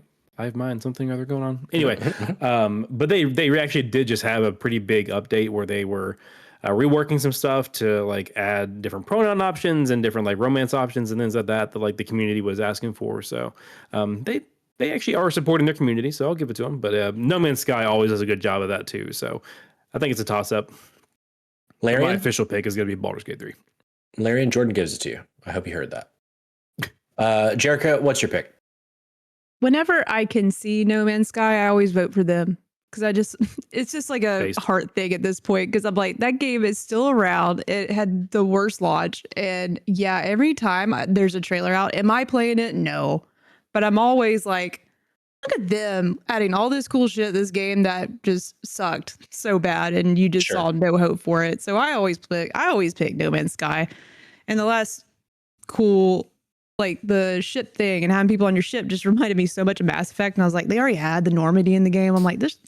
They brought it back, but couldn't figure out how to get it. Aw. But yeah, I mean, I don't play No Man's Sky, so like, I can't really, who's to say? But I do think the involvement they have with their community, sharing what's new, and just being transparent, like to me, and also like, I mean, Baldur's Gate 3, that stands out to me too. But I'm gonna go with No Man's Sky on this one. What I want and what I think might win. Sure. Apparently, Baldur's Gate has won the award 2 years in a row. I'm going to say it's a three-peat. Give them a break, yeah. I'm going to say it's a three-peat. Baldur's Gate 3 takes it again. They need a break. They're always supporting the community, it seems. Yeah, and the game before that, Final Fantasy 14. Interesting. How about before that? I feel like Control F community. Final Fantasy 14. Oh shit. I never hear any complaints from those players. Like, I truly don't. Speaking of Final Fantasy, too busy marrying a fucking cat in that game or whatever. The normal trajectory for a No Man's Sky player is that at some point in the last 10 years, you pick it up and you fucking mainline it for like 40 to 200 hours. And then you fall off of it for one reason or another. And then you pick it up again sometime 6 months plus into the future, realize you have no fucking idea what you're doing in your regular save, but you also don't want to start your own save. And then you never play it again. Yeah. Treehorn just put some copy in the chat. I'm just going to read an ad real quick. Have you heard of the critically acclaimed MMORPG Final Fantasy XIV? With an expanded free trial, which you could play through the entirety of Realm Reborn and the award-winning Stormblood expansion up to level 70 for free with no restrictions on playtime. I didn't do a very good job. I would run that back, but I'm going to stop. All those words and things, though, make me want to throw up. No, nothing against the game, but I'm just like, what? Next category, best ongoing game. We have Final Fantasy XIV, Fortnite, Helldivers 2, Marvel Rivals, and No Man's Sky. Jake, what do you think? Let's go around the horn and I'll talk about No Man's Sky. I think Marvel Rivals is gonna take it. I think it's like the bigger game this year that's made like the biggest splash, I guess, for an ongoing title, and it seems to be keeping up with the momentum as well with like new character drops and shit. Sure. Okay. I'm gonna go Marvel Rivals as well. What about you, Jerica? I was I mean, I'm going to ask y'all's expertise on here because y'all are in some of this more than me with, and I wish Kayla was here, but like Fortnite, I feel like it was a pretty big year for Fortnite, like Sure. in terms of Always like a contender. having new content and things. It was enough to get me, someone that doesn't play all the time, like actually playing versus No Man's Sky. I still haven't played, but I did play Fortnite, and not because we all were playing the other, like I actually was in there. And I don't know, like I feel like it might have a shot this year. Helldivers talk has went. I haven't heard a peep out of that in a while, so I don't Democracy know. has died. It had a moment when it launched on Xbox as well. Like it had another like kind of a swell of new players and that kind of thing. But I don't think I really heard much beyond that either. And to your point, Jerica, Fortnite did have the K-pop Demon Hunters this year, which was a big get. So Yeah. Send me the money. So I think Perfect. Fortnite Fortnite. Okay. might take it this year. Okay. Mhm. Friendship Design says the Power Ranger stuff on Fortnite got him to finally try the game out, and he's put That was like 100 awesome. hours to it since the summer. That's Oh amazing. shit! See, so proud of him. The audience I already said they picked Marvel Rivals for this. You didn't ask me. You didn't ask me yet, though. Next category is what do you pick? My official vote was No Man's Sky, but I kind of hope Marvel Rivals wins it because they just added Gambit and he's my boy. So there you go. Also, really quick, Ike asked if we could get that copy read as Ben Starr. Let me cook on that a little bit. We'll circle back, but I think we can make it happen. Best ongoing game nominees. Nope. Games for Impact nominees are Consume Me, Despalote, Lost Records, Bloom and Rage, South of Midnight, and Wander Stop. Jordan, what do you think takes it? If I may inject real quick, it is objectively heresy that Citizen Sleeper 2 is not in this category or any category for that matter. But sure. What? Come on, guys. My vote is for South of Midnight. I'm kind of torn between that and Wander Stop. Because I really did like what I played of the demo for Wander Stop and just how it was like just jumping straight into tackling like feelings of burnout and all these kind of things that the games for Impact category is kind of known for. But I know that later on in South of Midnight I was going to be getting to that too. So I think it's a toss up, but I'm going to land on South of Midnight for my vote. I second your Citizen Sleeper upsettiness. I do think that's kind of silly that it wasn't nominated. Also because I played a fair amount of Wander Stop and I feel like it did tackle these things, but I didn't think it was a very good video game. That's kind of where I fell off. Yeah, I'm surprised that it got nominated for that reason. When something like a Citizen Sleeper could have been. Jake, what do you think?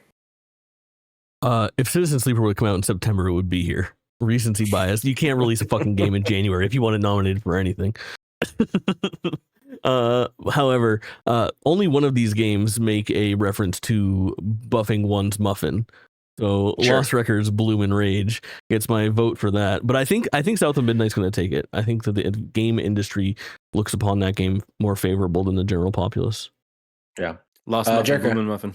Oh God. This is one of those categories that I still can't participate in because I have not played the other two games. Despalote is on my I'm not kidding, Noah. I have to play it in the next 2 days, so I'm gonna try it out and then I will let you know in the Discord if but so don't rope me in the category here. It's on my list. Just saying. I want to help Noah. I hear really cool things about it, so I need to play it before I make a decision here because Lost Records didn't really have a impact like that, like this category is trying to do to that extent. Because I think there's some titles here that might do it more. So I really want to play them before I say. Yeah, Despalote is a game that I think I've heard the name of it throughout the year. I have no idea when it came out, but for some reason it just has never been on my radar. But I've read a little bit about it. I was like, oh, this sounds like a game I'd fuck with heavy. So I definitely want to play Despalote. I'm gonna guess that that's what wins because that seems to have based on what I'm hearing. Yes. Yeah. Did anybody not go just now? I think everybody went. And games. I'm gonna go somewhere else, and I'm gonna be back in 2 seconds. Okay. The audience chose South of Midnight for this category. With 35.7% of the vote. Next up, innovation and accessibility. The nominees of course, are Assassin's Creed Shadows, Atomfall, Doom: The Dark Ages, EA Sports FC 26, and South of Midnight. The fact that South of Midnight let me just skip all the fucking battles is a reason enough for me to vote for it. So I picked South of Midnight, as does the audience. But Jake, what do you think? I am going to guess South of Midnight for this as well.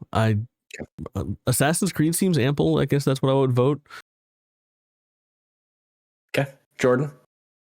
I think I was kind of torn between South of Midnight and Doom, because I know that like those games have actually done a pretty bang up job of accessibility features. But like you said, like the fact that they were letting you skip combat entirely along with the other features, that's pretty big. That's not really heard of for this type of thing. So I think it could take it. That's my official vote. Okay. South of Midnight. Next up, best performance. We can see if Jerica has an opinion on. Jerica's aligned with us. Later. Yeah, she's aligned. I believe she's aligned. Best performance, we have Ben Starr in Clair Obscur Expedition 33. We have Charlie Cox in Expedition 33, Eric Ishii in Ghost of Yotei, Jennifer English in Expedition 33, Konatsu Kato in Silent Hill F, and Troy Baker in Indiana Jones and the Great Circle. I've not been very vocal about snubs yet, but I don't know that this has ever happened before. I think this should have been a double Troy Baker year in best performance. Him not getting nominated for Higgs is fucking absurd to me. Him in Death Stranding 2 is a revelation, and I can't believe that he was not nominated. Now, he's great as Indy, but I can't believe he was not nominated for both games. What the fuck? Yeah, I felt the same way. I'm like, ugh. Totally fucking crazy. As soon as I finished that game, I was like, I cannot wait to vote for Troy Baker this year for Higgs. Been the best performance all year. Jake, what do you think wins this category, though? I actually think so. I am voting. Oh, this is a spoiler. I don't want to tell you. All right. I'm voting for Expedition 33 in 11 out of 12 categories this year because I'm playing the smart bets. You know what I mean? Like people are so obsessed with that game that I'm looking to win here yet again because I typically win things like this. But I think this is the one place where I think people are going to be split between Ben Starr and Jennifer English here. It seems like Jennifer English might be the fucking favorite based on what I'm hearing across the internet. To me, Troy Baker is the answer. I also think that maybe we're getting to the point where we need like a best supporting or like a best actor, best actress, or a best supporting performance and best performance because I don't know his name off the top of my head. But to me, the best fucking role in Indiana Jones. Emmerich Voss, dude. Yeah. Yes. is one of the most delightful characters I've ever seen on screen. And for him to not be nominated here is fucking insane. There are several small performances across gaming this year. Like there's some from South of Midnight. There's some from so many games that they're just a bit too small to really make the cut. And I think there are a ton in Hades too as well. But Jordan, what were you going to say? Even though the Golden Joysticks is clearly filmed in a middle school auditorium, what they do is some of these categories where they split it between like supporting and like lead performances, things like that. So yeah, they really need to have more than one category. But while I'm talking anyway, I'll go ahead and just say my votes for Jennifer English. So there you go. The audience says Jennifer English as well. I think this is the first Troy Baker Game Award. I think Troy also gets the award here for this. Yeah. I do think. I think there being 3 Clair Obscur, I think it might be tough for people to agree on one because I feel like it's going to be split between Charlie Cox and Jennifer English. I don't think Ben Starr. I would be surprised if Ben Starr wins this one. But also, I really liked Konatsu Kato's performance. I played that game in Japanese in Silent Hill F, and she was great in that game too. But also, I mean, they're all good in this. They're all great. I like Eric Ishii and Ghost of Yotei a lot too. Very good. Very compelling. Yeah. I'm all bought in on Yotei because of her performance. So good. Am I last because I exited the scene, but I'm here now? No, I thought. Oh wait, no, you didn't actually. I just chimed in because I was mad that I couldn't say Higgs should win. Higgs needs to win this category, even though he doesn't have as many lines probably as Indiana Jones does in an Indiana Jones game. But I'm aligned. Like I think Troy wins with this because obviously his performance was really good here. But my personal pick was really tough because it was between Erica and Jennifer. So nice. I can't pick between those two. I love them both. Like I think they both brought it. Jennifer made me cry like 3 times. 3 That's a times. good How about that movie. Charlie Rice. Cox headshot, dude? What the fuck? Yeah, that headshot probably cost like $900. Look at my forehead. Potential hot take, not a hot take. I think Ben Starr should have been nominated for Prometheus in Hades 2, not in Who Clear voices Ah, Melanoy? Malinois. I think Malinois should have also Nailed been it. nominated. Exactly what I said. She's so good. She's is so great. fucking good. The dude But who I heard- voices Hades, no, not Hades. Who's the bad guy Kronos. in Kronos. Kronos? Really cool. I don't know Yeah. how much of that is like an after effect on his voice or if that's really how he's Oh, talking, sure. but it's so Ooh. fucking impressive. Kronos Yeah. is such a distinct sound whenever he opens his fucking mouth, which is often. Literally half of Hades 2 could be nominated in this category. Like, Yeah. there's so much. Hecate also, I she's love- so good. Celine. Oh my god. Right? Selene, Am I saying that right? is great. Celine. Love her. maybe Hades should have its own vocal category just for Best fun. performance. Can we I'm have that in interested. the Ennies too? Let's Yeah, have oh. that. Can we? I like that.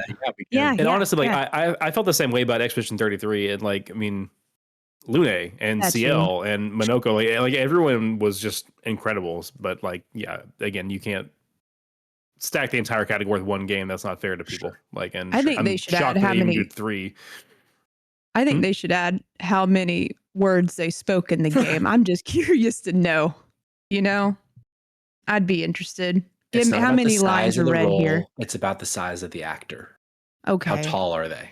Okay. Oh.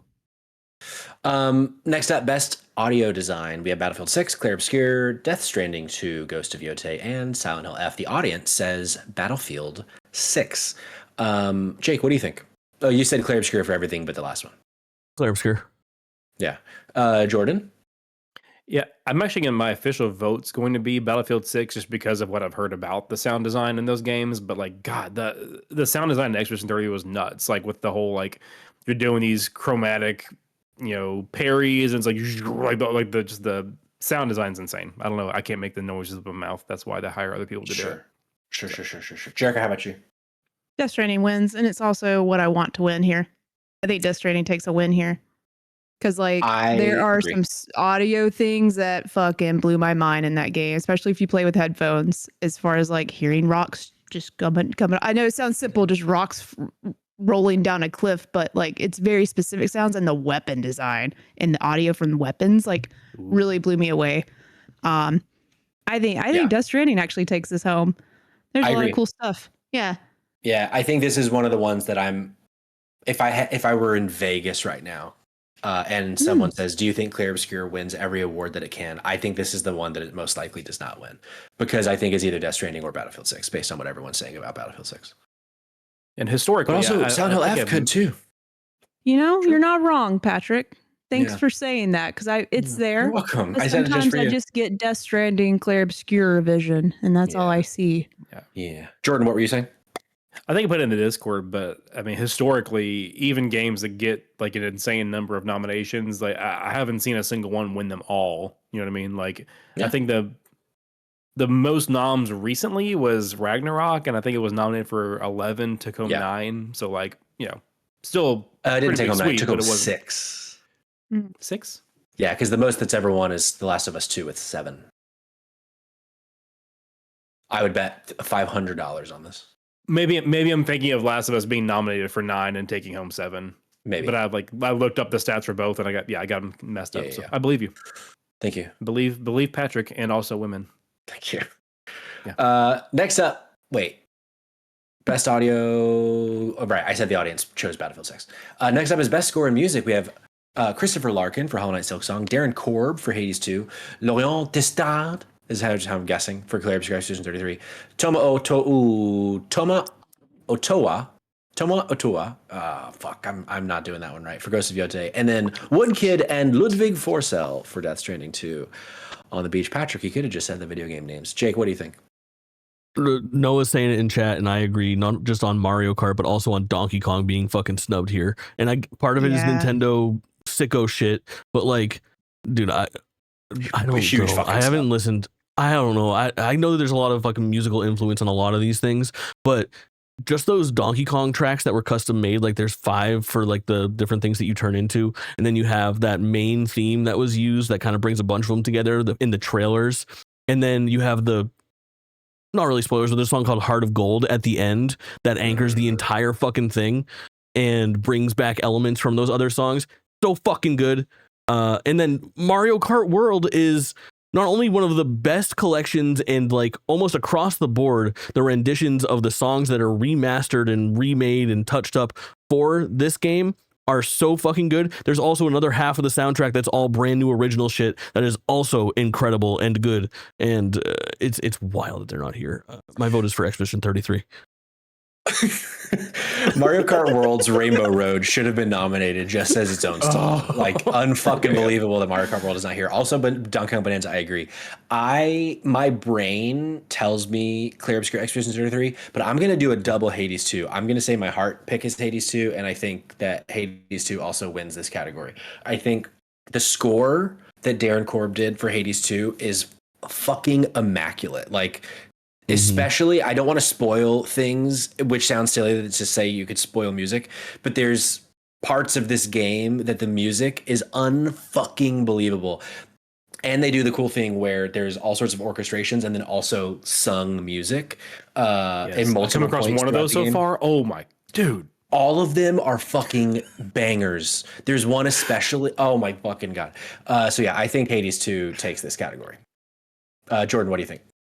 I've got a few things to add. I guess you want to say almost like the bass line where it's, you know, like the doom doom doom doom doom, like from the first Hades game that comes back for the second game. But like when you're in the middle of like just like the first area, but like someone is like doom doom doom doom doom doom doom, and then you go to the next area, then it kicks back in. I'm like, oh yes, this is so my stuff. A couple snubs I want to toss out. Jake already took care of the Nintendo ones there, but Citizen Sleeper 2 and Sword of the Sea both have at least one or two tracks that like just are in my head rent free since I played the games. Sure. So it sucks that neither one of them made it in here. But yeah, Expedition 33. I mean, I can't even tell you how many hours I've listened to that soundtrack. Like during the game, outside of the game, it's phenomenal. So if Clear Obscure Expedition 33 wins, it's because of the Minoko track for sure. But fucking funky. Oh.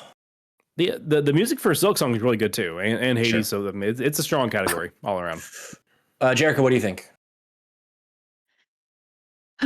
This one's tough because it's Death Stranding for me. I do think Claire Obscure gets it, but like for me personally, I'm such a nerd for like tech. When music's used as like a part of the tool that makes the game immersive is always really fascinating to me. And Woodkid was able to sort of work with Kojima. Obviously, I watched all the behind the scenes, like making of like 3 years, like based on gameplay, they made the music work with all the gameplay and it's like speed up at certain points.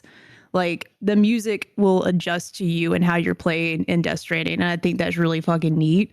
And obviously I'm just a sucker for Woodkid and all of his bops. Is that what the kids are calling him these days? The bops.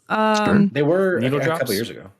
God, his voice is just opening up into that game. And as you're walking down the cliff and it's speeding up and then you hear the kids singing, the choir of children, just like something about that. Just I'll never forget the start of Death Stranding 2 because of the music. So I personally picked Death Stranding here. Hell yeah. You know what I think of for Woodkid and the children's choir? Of course. Ashes and Blood. Yep. Every time. I have a video about that So good. on the internet. It's very cool. You look at me with bewitching eyes. God, Hades 2. I can't fucking believe it. If that doesn't win, I'm gonna kill a child. Best art direction is the next category. For outstanding creative and or technical achievement in artistic design and animation, we have Clair Obscur, Death Stranding 2, Ghost of Yote, Hades 2, and Hollow Knight. Silk Song. The audience for best art direction, 40% says Clair Obscur Expedition 33. Jake says Clair Obscur Expedition 33, but do you have a heart pick, Jake? Yeah, Hades is really super well done. I don't know. Yeah, Hades is really super well done. I would go with Hades. Jordan, what about you? My vote, heart and vote is Expedition 33, but yeah, Hades 2 is obviously excellent. I think what kind of makes me land on Expedition 33 for both is still that like just like the style of game that it is, where the like character art that pops up for dialogue and stuff, flawless. Like the level design, all that stuff is amazing in Hades too. But then like sometimes it just like takes me out of it for like 3 milliseconds, which is like how like weird and like distant and cell shady and like less detailed some of the character models are, or like during the actual moment to moment. But again, that does not detract from the experience, but it just detracts from my vote for an art direction. Sure. When I read the explanation of the category, technical achievement in artistic design and animation, that's why for me, I almost feel like, for my opinion, Expedition 33 can't win this because of how much, especially the mouth animations are just so dog shit in that game. Like, it's not a technical achievement in animation. It's a technical achievement in artistic design for sure. Like, that game is very beautiful, but that's why I almost wonder if Death Stranding 2 wins this one, or maybe this is the one that Hollow Knight takes, even though I think 200,000 people on Instagram have heard me call that game ugly. Yeah, I think my counter to that would just be I don't disagree with that at all. They some like the hair aliasing and like the lip syncing and the dialogue, like in the cutscenes, it was like not quite lined up and stuff. But I think that the animations during battle and such kind of make up for it. Just how like intricate all like the parrying and the dodging and like the different like attacks having their own animation style and not just having the Pokemon thing of like headbutt, swipe, kick, swipe. You know what I mean? Like, so they really put a lot of detail into those animations. So then they may like put it back over the top from maybe the deficit. I mean, it probably wins the category, but not in my heart. And again, I think Silk Song was pretty. Sure. Even though I thought you couldn't say that it wasn't, but then you could. Then you could immediately. Yeah, man, I'm still being told that I shouldn't be alive for those comments. God. Jerica, did you predict? No, heart pick, and once again, I must be a big fan of Death Stranding 2. Must be. Death Stranding 2 also takes this one for me, and I think it'll also win here, because that game is just art to me. I mean, all these are art, but like I feel like a big part of the experience in Death Stranding is how fucking immersive that game is as far as like visual aesthetics. Like, it's now one of the most realistic games I've ever played, looked at with my eyes, and it's just got a style, and that's why I love it so much. Like, there's an aesthetic to it. It is Kojima, but like I love what the characters are wearing, the scenery, the setup. It's so cinematic in a very unique way. And is it a movie? Is it a game? We always question this when it comes to Kojima, but it is a game, and lighting was phenomenal. I'm just rambling on, but everything in every scene was perfect. And I think that was harder to do than a lot of other games here. I'm going to say it. I think it was. Say it. Yes, Fidelity Heart. Yes, ma'am. It was beautiful and also a fun game to play. Hell yeah. Only a few categories left. Best narrative. Also, the next several, the audience chose Clear Obscure, if I don't say it. Best narrative, we have Clear Obscure, Expedition 33, Death Stranding 2, On the Beach, Ghost of Yotei, Kingdom Come, Deliverance 2, and Silent Hill F. Jake, do you have a heart pick here? Dude, this is not my year for video games, huh? No, it really wasn't. No. I don't have there's not one of these games that I even fucking touched. Well, that's not true. Clear Obscure for 3 hours. I expect Clear Obscure to win. I don't really have a heart pick. I think the story that is the most interesting to me of everything that I've seen is probably Death Stranding. I don't know. Yeah, a heart pick for me would be Death Stranding 2, but you're insane to think anything but Clear Obscure would win this category. I assume Jordan agrees. Yes. Audio listener. Okay, yeah, that is a yes. Jericho, Sorry, I was like, well, but we're a podcast. I should probably say words. Yes, yeah. I agree. Best narrative. Are you going double Death Stranding again, Jericho? Nope. I'm going double Clear Obscure on this one. Nice. All right. Hell yeah. The narrative there was better than Death Stranding. I have to agree. Jake, I'm sorry. I wish I could say something else. I will say, I thought about you just a second ago there, Jake, when you were saying this wasn't the year for you with games, and you too, Patrick, and I guess Cog if you beat Donkey Kong Bonanza, but you think I did. Maybe Donkey Kong Bonanza deserved to be here for narrative? Like, because I never beat it, and y'all were really eager to talk to me about the story, but I don't know how it ends. Sure, I wouldn't say that as a game of the year narrative. It's a really weird thing where I like its story and it does cool things, but it's almost like tough to call it like a really like complex narrative. It actually doesn't do as much as I thought it might do. And then also like the thing that it does the best is just kind of like a I don't want to get into Donkey Kong spoilers at all. Right. Because you should definitely enjoy it. I still haven't beaten it. Yeah, it's I want a third to. act twist. We'll just leave it at that. Okay. It's very fucking good. It's a very good story, but I don't, for some reason, it doesn't fit for me for narrative. I think I messaged Jake in all caps that night when I got there. It's like, Jake. Yeah. Amazing. I will say there are, I think, several snubs for this category this year. We've already talked about Citizen Sleeper 2. I think that should have been in this category. I think Hades 2 should have been in this category. I think Dispatch should have been in this category. I understand why it wasn't because the full game wasn't out, but I would also, very few people will agree with me. Blueprints, I think, should be in this category. Yeah, based on what my girlfriend was discovering, I was like, that's really fucking cool. That's neat. Didn't expect that in this game.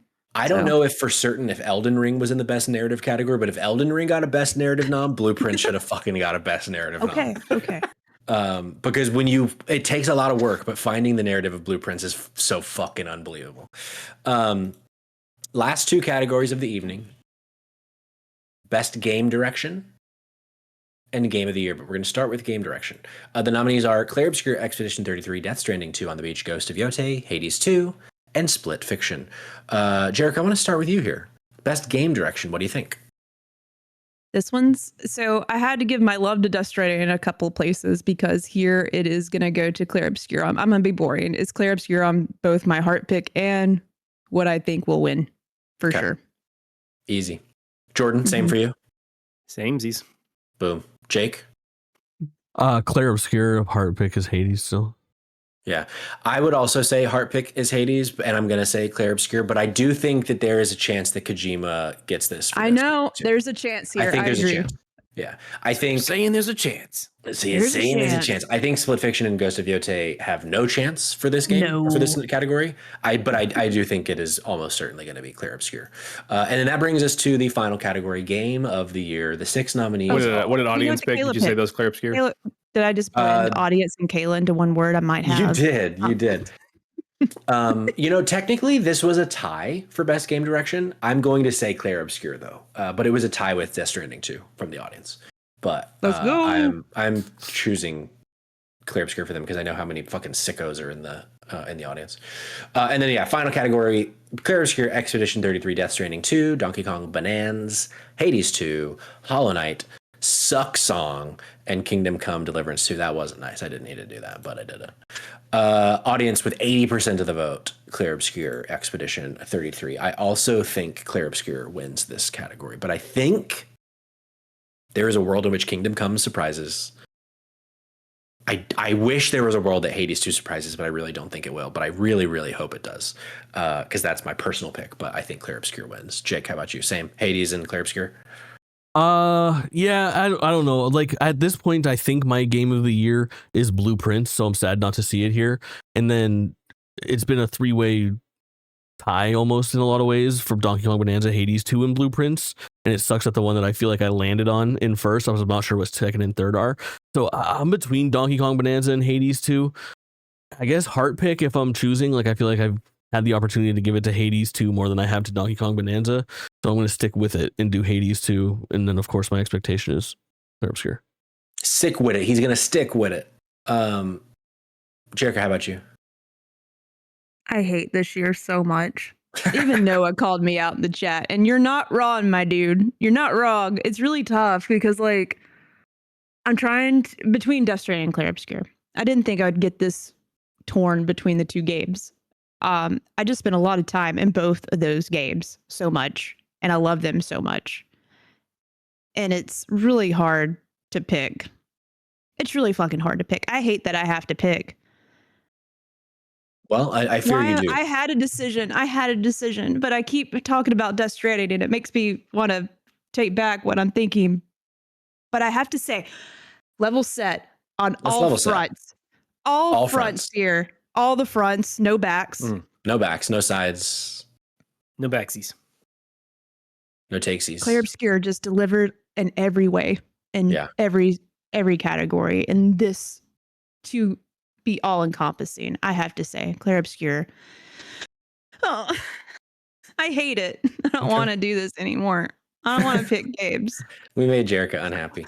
Also, Noah clarifies he was asking that in a generic, or not a generic, in a genuine way. He says, outstanding creative vision and innovation in game direction. For game direction, legit question for Jerica, is DS2 doing things on that description that DS1 didn't? I would say so. I feel like, absolutely. yeah, I would say so. Sorry, I'm not going to go. We're trying to get to it, and I don't want to go on another rambling. We need to have a Death Stranding 2 episode. Did we do that and I just forgot about it? We never did. No, we meant to, and then I don't think we did. Let's do it next year. I don't think we have enough time this year, but the 1 year anniversary. Yeah, let's do it. So, Cog, I'm sure you think Silk Song is going to win this. It's just doing a lot of things that indie games just don't do, and Team Cherry. No, yeah, it's Expedition 33. I agree with Jerica. It just like for me, it really was all fronts, all cylinders, however you want to say it for games for me, and no backs. Exactly, no backs. I think that I've said this on content and or in the Discord probably 16 times because I'm a yapper, but. Even with Metroid Prime 4 coming out in 2 weeks, I don't know that that's going to unseat Expedition 33 for me. Like, that's how much I adore this game. So, like, I'm a freak, but maybe my freak has limits. Maybe I'm a new freak. Maybe. Yeah. Maybe. And those are our official nomination predictions on who will win Game of the Year and all the other categories at the Game Awards. If you've been here the whole time, well, first of all, we thank you. What a joyous pop in chat today. Also, shout out to Jay Stilo for the follow. We had some stream streaks. We got even more subs throughout the show from Gianni and some more people that maybe we mentioned, maybe we didn't. Cognitive Clips on the panel right now. And chat vote for Cody. That was of course Expedition 33 with 80%. I'm making the executive decision. We're gonna punt the second topic because we've been at this for 2 hours now. So I think let's put a pin in best game of 2025. No, best game not of 2025 that we played. Maybe we just save that for the Ennies, the drop in drop out awards ceremony that we're going to be throwing before the end of the year. Folks, going around the horn, what a beautiful evening of merriment, of joy, of debate. Oh no, I'm not joyful right now. That was hard, and I just want to go cry. Well, Games that's okay. made me cry this year. Closing out the show with a 14-person raid from Neo Aoshi. Neo, welcome, man. Thanks for the raid. We do appreciate it. Unfortunately, we are about to finish, but we'll pay it forward. We'll find someone else to send your audience to as well. But shout out to Neo Aoshi. Let us know what we got wrong. Where are we wrong here with the Game Awards predictions? I think all of us will be 100% correct the entire way down the entire board. None of us will get anything wrong. But of course, we will be getting something wrong. We will be back next week with a little Thanksgiving special because, we won't be live next week because of Thanksgiving, but we will be doing some sort of Thanksgiving content that will drop on Thanksgiving. So when you guys are around the table fighting about politics, say, I have a great idea. Why don't we watch the latest episode of Drop In Drop Out on youtube.com/@dropindropoutpod to your parents. They're going to love that. I think so. Or show them, just the entirety of Death Stranding, like at least one of those trailers, if you really want to get them confused or talking about something beautiful. I like that a lot. Jake, do you have a raid lined up or should I pick? You go for it, baby. Ba-boom. Shay playing Sekiro Shadows Die Twice. Let's go show Shay some love. Ooh, that's a tongue twister. Look at the camera. Say bye. We'll see you next time. Bye. Bye.